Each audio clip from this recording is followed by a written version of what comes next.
Et oui, on est encore obligé de parler de désinformation parce qu'on dirait qu'on vit sur une autre planète.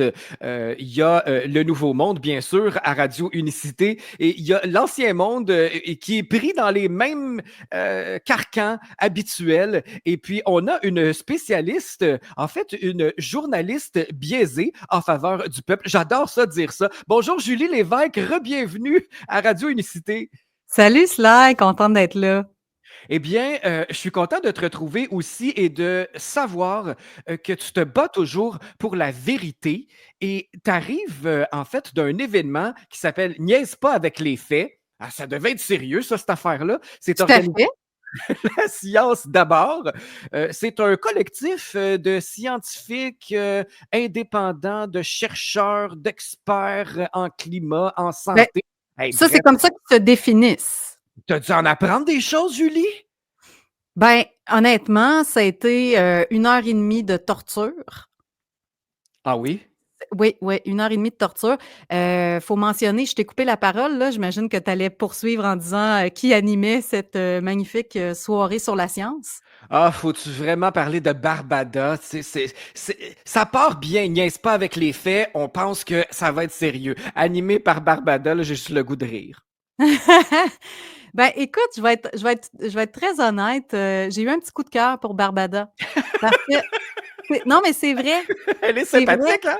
Honnêtement, j'ai trouvé que c'était la personne la plus nuancée sur le panel et c'est elle qui a, à un moment donné, parce que bon, il prenait des questions de l'auditoire et des gens qui étaient là en virtuel et la première question qu'ils ont posée en virtuel, évidemment, c'était une question qui portait sur les complotistes et là, j'ai entendu ça, ce terme-là, complotiste, complotiste, complotiste, toute la soirée et ce qui est intéressant, c'est qu'à l'entrée, il y avait des petits cartons où on nous expliquait c'était quoi des tactiques de désinformation comme les attaques ad hominem. Les attaques ad hominem, c'est quand on insulte les gens ou on discrédite la personne au lieu de réfuter ses arguments.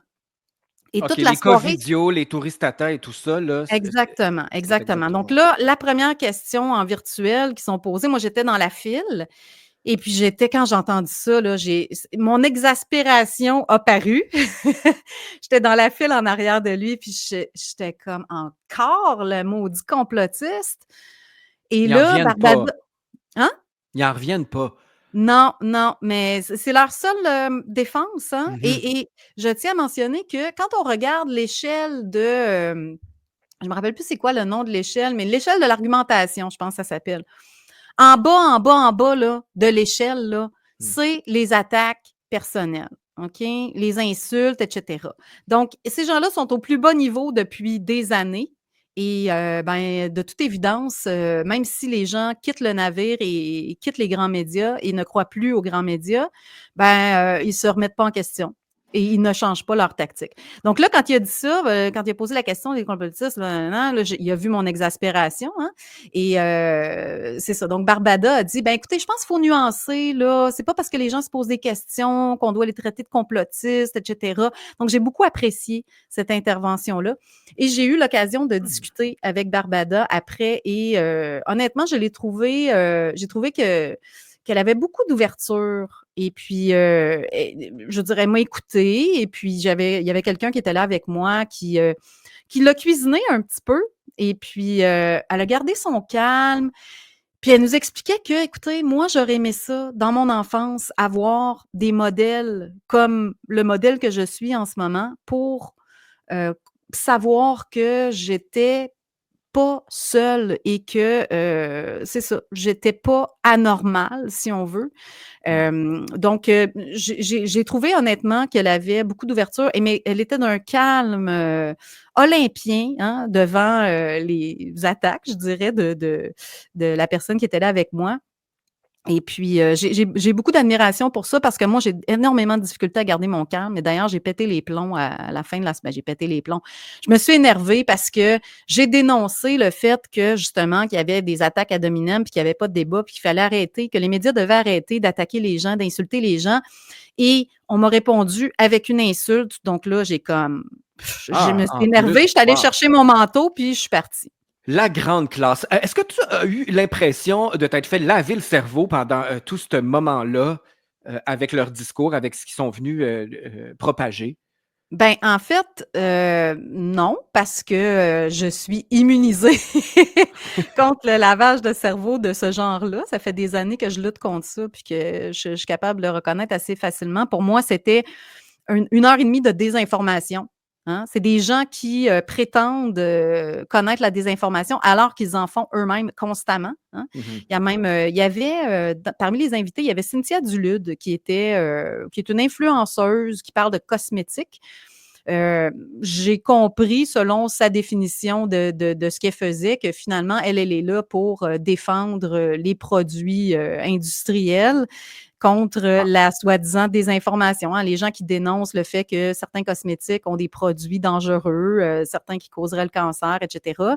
Et elle est là pour, remettre les pendules à l'heure, hein, et dire aux gens: «Ben non, les parabènes, c'est pas si pire que ça» et puis, bon. donc des trucs comme ça. Ensuite mais je la connais pas cette fille-là, je veux dire, ce qui est intéressant dans ses interventions, c'est qu'à un moment donné, elle a dit, écoutez, il y a des influenceurs qui vont discréditer des produits connus parce qu'ils ont des produits à vendre.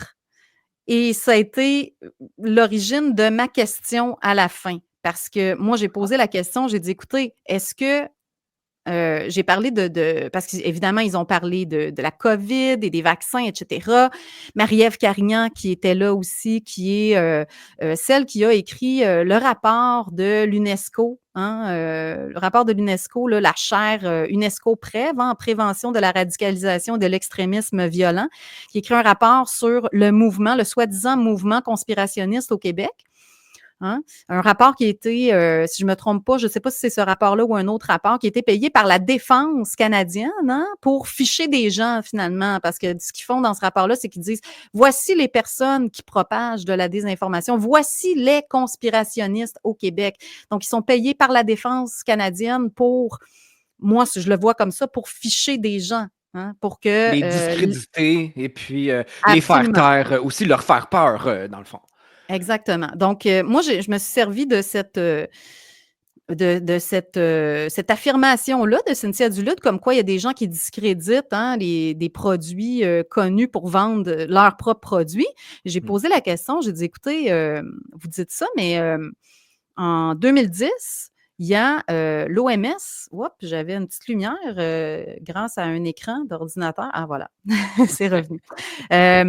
Donc j'ai dit, il y avait en 2010, il y a un rapport du Conseil de l'Europe qui est sorti sur la pseudo-pandémie H1N1, hein. On sait aujourd'hui, on a su 1 an plus tard. En fait, il y a des gens qui le savaient déjà d'avance, mais 1 an plus tard, c'est sorti dans un rapport du Conseil de l'Europe que c'était une fausse pandémie, que Mmh. l'OMS a été blâmée pour avoir aggravé la menace, avoir eu des conflits d'intérêts avec l'industrie pharmaceutique et avoir, gaspillé des fonds publics, hein. Et on disait dans ce rapport-là, il y avait une phrase que j'utilise souvent qui dit que l'industrie pharmaceutique a tout intérêt à ce que des pandémies soient déclarées pour lancer des campagnes de vaccination. Et là, j'ai posé la question, est-ce que les compagnies pharmaceutiques n'avaient pas intérêt à discréditer des traitements qui existaient et qui étaient peu coûteux, comme l'hydroxychloroquine, l'ivermectine, pour vendre leurs produits?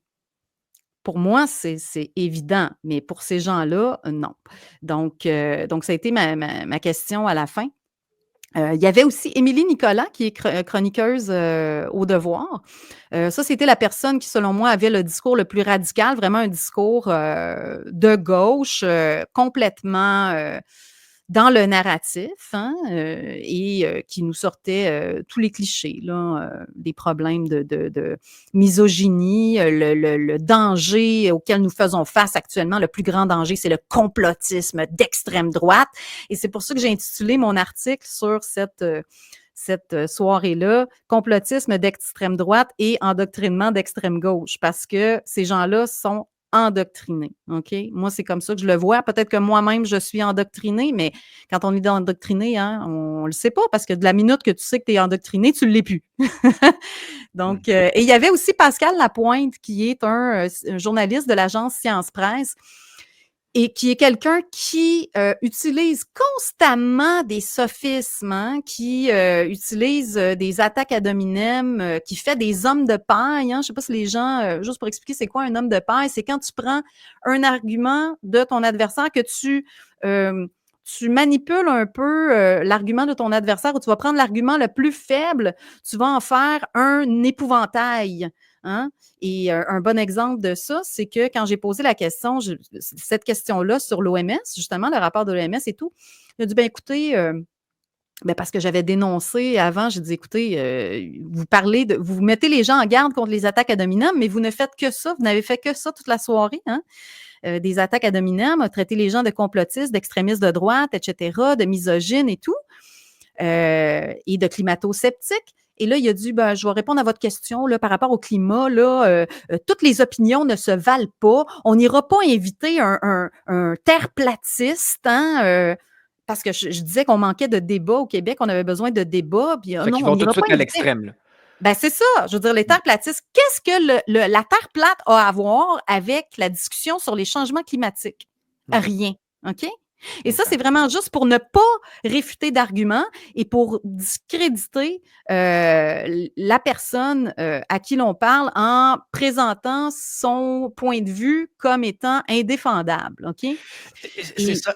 Ce que je retiens, Julie, de ce que tu me décris là, c'est des gens qui ont un discours préétabli, qui veulent enfoncer dans la gorge des citoyens. Et quand tu dérives de leur narratif, ils sont perdus, ils savent pas quoi répondre parce qu'ils ont un seul discours à maintenir. Tandis que nous, qui étant plus ouverts, on va aller chercher des intervenants, on va poser des questions, on va réfléchir.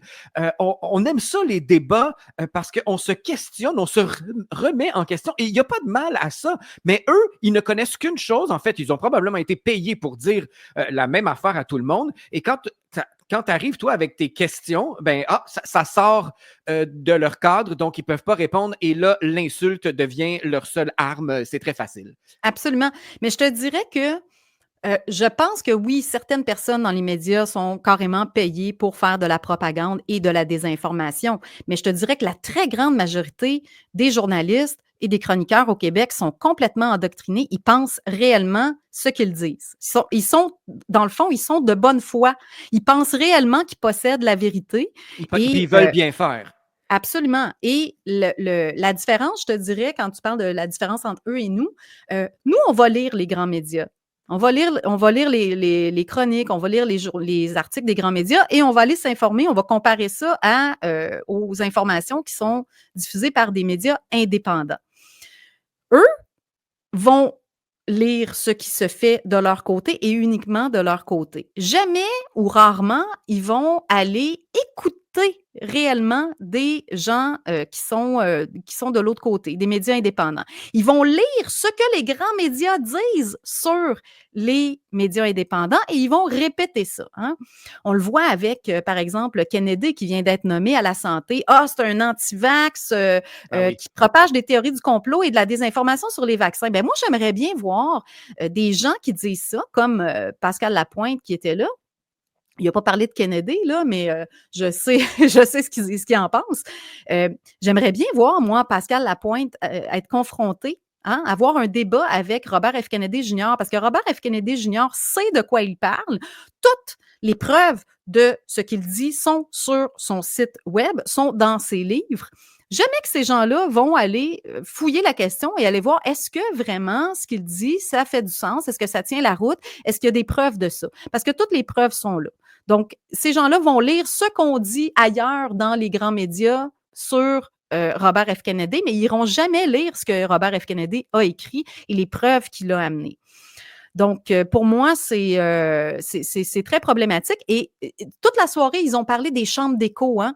Les chambres d'écho. Et moi, j'ai dit en partant, j'ai dit, écoutez, c'est intéressant que vous parliez de chambre d'écho parce que le meilleur exemple de chambre d'écho, il est ici ce soir, dans ce panel. Oui. Vous n'êtes que des gens qui pensaient la même chose. Et la salle était vide. Il y avait une grande salle, était même pas à moitié pleine. Là. Il y avait à peine 50 personnes. Ces gens-là ont les grands médias derrière eux. Ce sont des gens des grands médias. Et ils sont même pas capables de remplir une salle. Et j'ai posé la question, combien de personnes ici dans la salle connaissent Patrick Provost, le professeur Patrick Provost? Il y a une personne qui a levé sa main et après, il y a 2 personnes qui timidement ont levé leurs mains. Mais je ne sais pas s'ils ont levé leurs mains parce qu'ils voulaient suivre la personne ou s'ils connaissent vraiment Patrick Provost ou s'ils étaient gênés de dire qu'ils connaissaient Patrick Provost. Mais j'ai dit, si vous aviez invité Patrick Provost, là, la salle aurait été pleine. La salle aurait été Voilà. pleine à craquer. Un débat entre Pascal Lapointe de l'agence Science Presse et Patrick Provost. Wow, c'est sûr que la salle aurait été pleine à craquer. Donc, et juste une dernière chose aussi que Pascal Lapointe a dite qui m'a vraiment choquée. Toute la soirée, ces gens-là nous parlent des sources fiables. Hein? Les sources fiables, c'est ça qui est important. Hein? Les gens ne comprennent pas. Et ils sont tellement infantilisants et condescendants. Ils nous disent que mais les gens ont besoin d'outils pour comprendre la science. Il faut leur procurer des outils. Il faut leur dire quelles sont les sources fiables. Ils ont besoin de sources fiables. Et toute la soirée, on nous parle de sources fiables. Évidemment, c'est qui les sources fiables? Ben, c'est eux. Hein? C'est Le Devoir, c'est l'agence Science Presse, c'est les rapports de Marie-Ève Carignan, hein? C'est les grands médias. Ce sont ça, les sources fiables. Et là, quand j'ai dénoncé le fait qu'ils nous parlent de terre platiste, je dis, c'est pas de ça qu'on parle, là. Je dis, on pourrait avoir, par exemple, dans un débat, John Clauser, qui remet en question la théorie des changements climatiques causés par l'homme. John Clauser, c'est un prix Nobel de chimie, hein? Récemment, là, dans les années 2020, il a reçu le prix Nobel de chimie. Et là, tout de suite, Pascal Lapointe m'a dit « Argument d'autorité! Argument d'autorité! » OK, tu me lances ça, argument d'autorité. Là, j'ai dit « Vous n'en faites pas des arguments d'autorité? » Non! Hey! Complètement aveugles devant leur propre utilisation de sophismes. Toute la soirée, ils ont fait des arguments d'autorité. Voilà pourquoi tu décris ça comme une incursion dans leur chambre d'écho. Mais dis-moi, Julie, si tu sembles avoir été aussi torturée, pourquoi tu vas là? Je vais là parce que justement, je veux briser ces chambres d'écho-là. Ces gens-là, jamais ils n'invitent des gens comme nous, qui traitent de complotistes et tout. Jamais qu'on est, ou rarement, très, très rarement. Mais tu dois être vue comme l'emmerdeuse quand ils te voient arriver, là, ils doivent avoir peur. Barbada a dit, quand je me suis présentée au micro, « Oui, Madame Lévesque, on vous écoute. » J'ai fait quoi?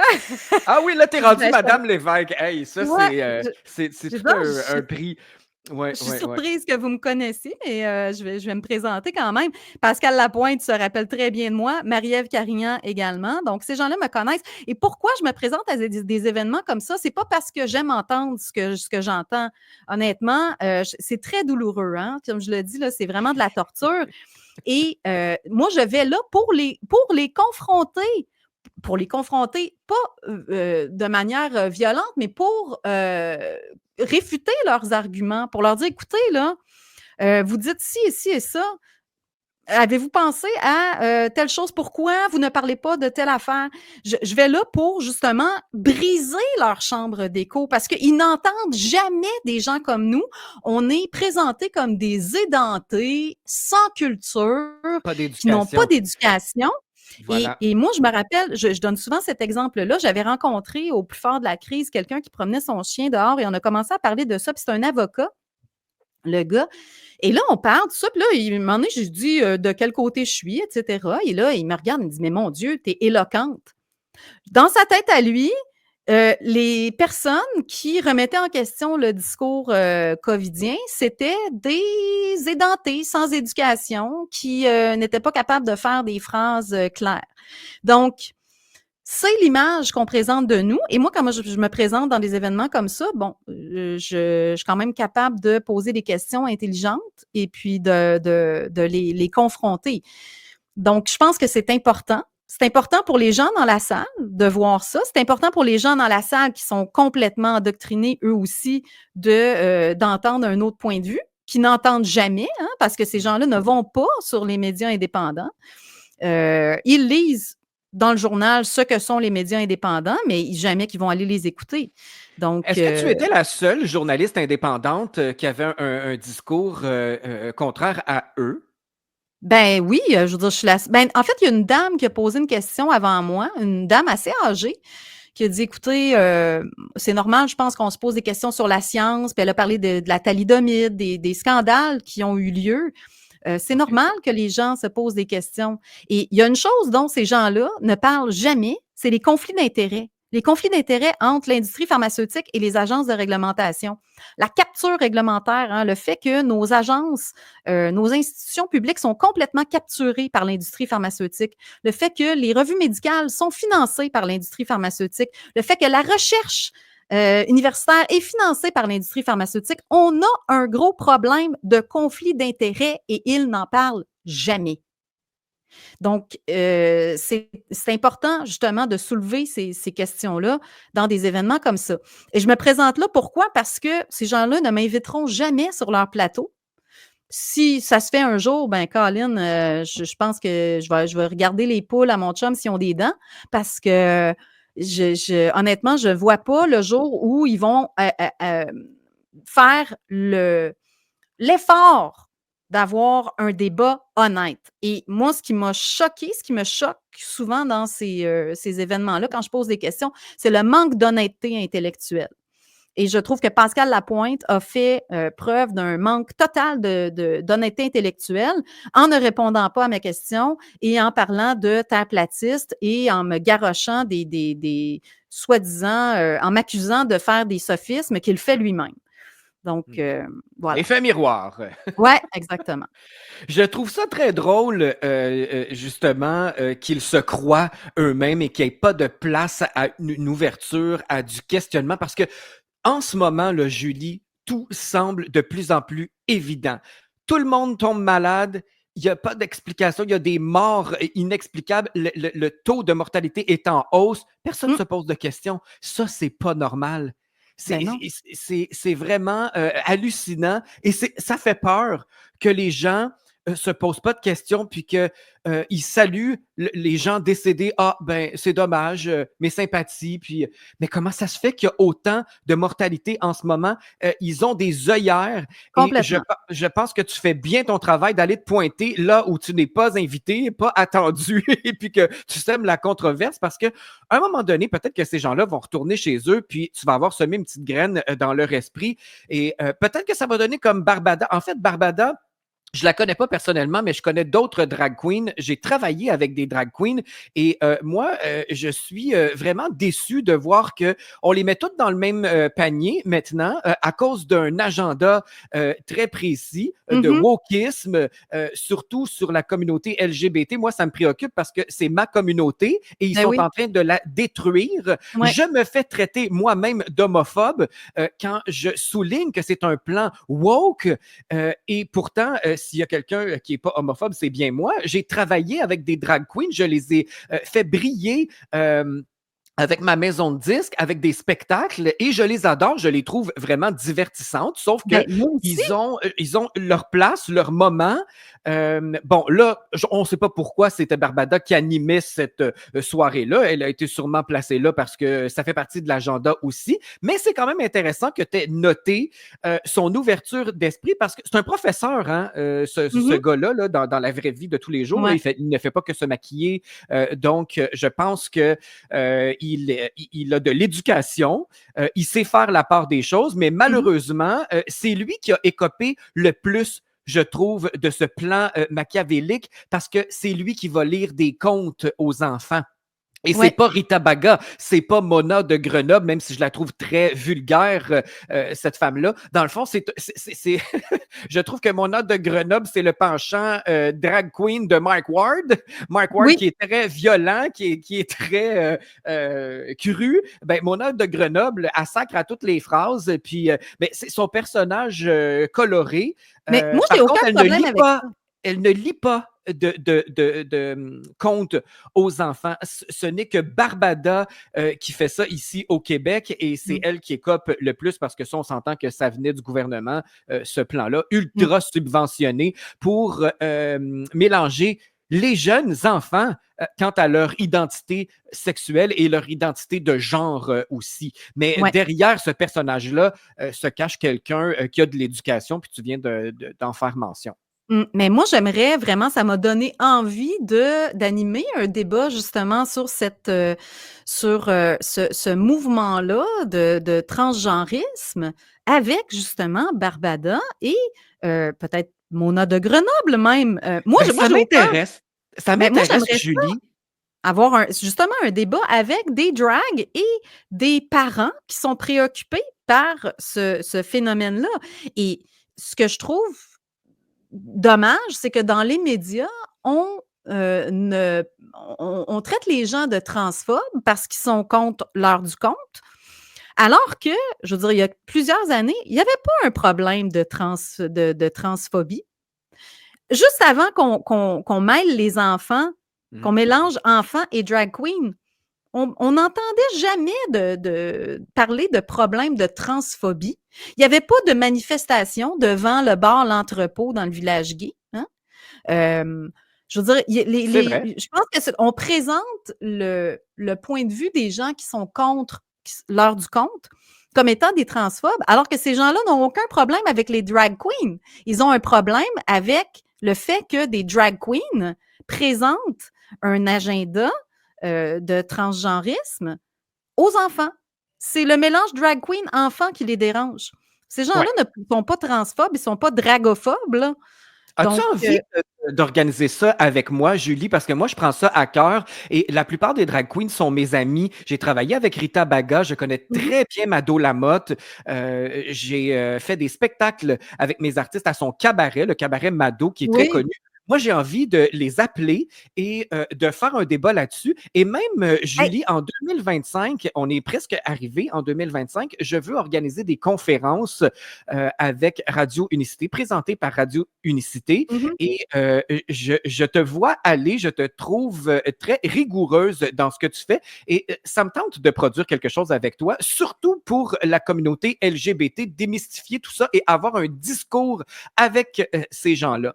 écoute, ce serait génial. Moi, j'adorerais. D'ailleurs, le cabaret, Mado, est-ce que ça existe encore? Oui, Ça aux a-tu dernières fermé nouvelles, ou non, non, ça OK. existe. Bon, Oui. mais ce serait le meilleur endroit pour faire ce genre de conférence-là. Conférence sur Absolument. justement le la moi, je pense on devrait, en tout cas, on peut penser là, à ce que serait cette conférence-là, mais ce serait bien justement d'avoir des drag queens et des gens qui sont un peu dérangés par cet agenda-là de LGBTQ qui prend énormément de place dans les médias. Parce que moi, l'impression que ça me donne, moi, écoute, je suis la fille, une des filles les plus ouvertes. Je vais faire ma Donald Trump, là. Il n'y a pas personne au monde qui est plus ouvert que moi.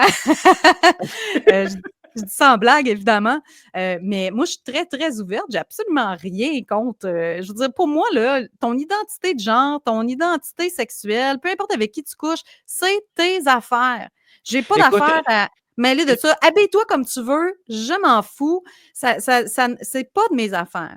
tout ça, Euh, là, c'est en train de me faire détester ma propre communauté. Moi qui trouve ça beau, les spectacles de drag queen, ils nous en mettent vraiment plein la vue. C'est coloré, mm, c'est très artistique. Et récemment, en fait, dans les derniers mois, je suis allé voir Madonna au Centre Bell. C'est mon idole. Il fallait pas que je manque ça.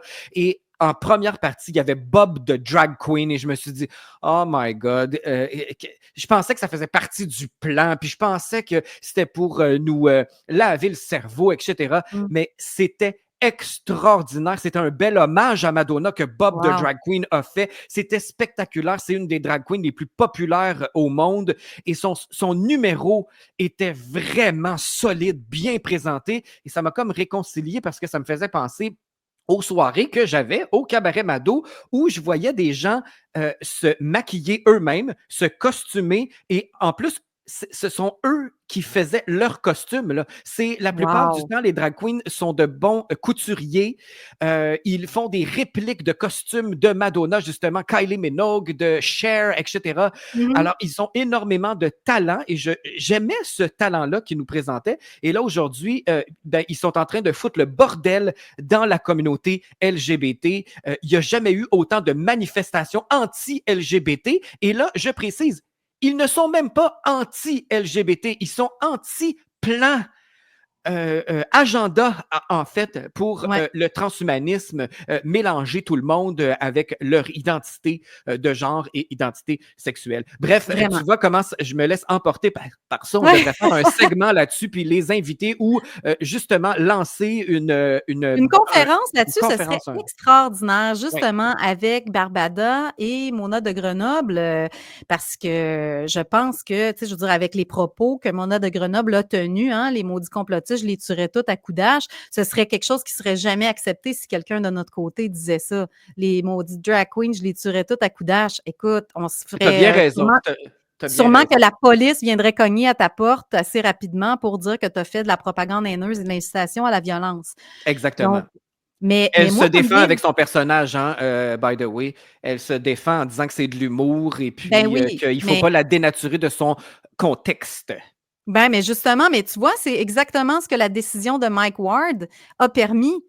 De dire n'importe quoi dans un contexte humoristique. Mais si moi, je faisais une soirée où je dis: «Ben, c'est une soirée humoristique» et que je tenais des propos comme ça, pas certaine que ça passerait dans les médias. C'est sûr et Ah certain non, tu fais que pas partie de leur plan. Fait que c'est sûr ben qu'ils non, c'est ils ça. vont aller t'arrêter assez rapidement.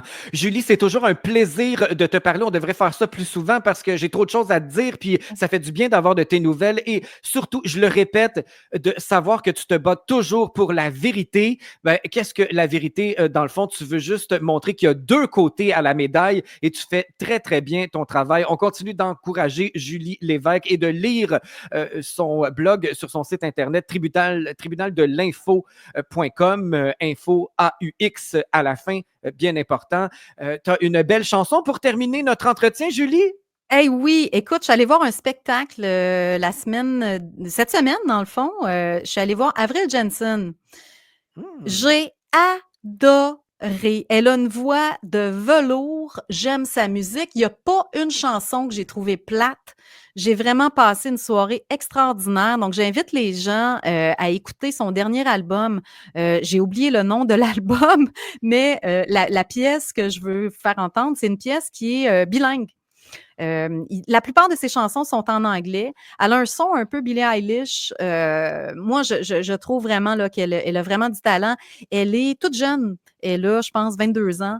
Elle est Hmm. vraiment très attachante, un peu timide au début de la soirée. Puis finalement, bon, elle s'est déjeunée un peu au cours de la soirée. Mais vraiment, c'est un album à écouter. Avril Jensen, allez voir ça, allez écouter ça. C'est très, très bon, à mon goût, à moi. Et qu'est-ce que tu nous fais écouter de cet album-là? Nowhere to be found. Nowhere to be found. Nowhere to be found de Avril Jensen et c'est de l'album Is Any of This Real? C'est un bon Exact. titre qui porte à réflexion, hein. Merci Exactement. beaucoup, Julie, de ta présence. On se reparle bientôt puis on organise quelque chose avec nos amis drag queens, d'accord? Oui, absolument. Merci Sly. Bye bye. Bye.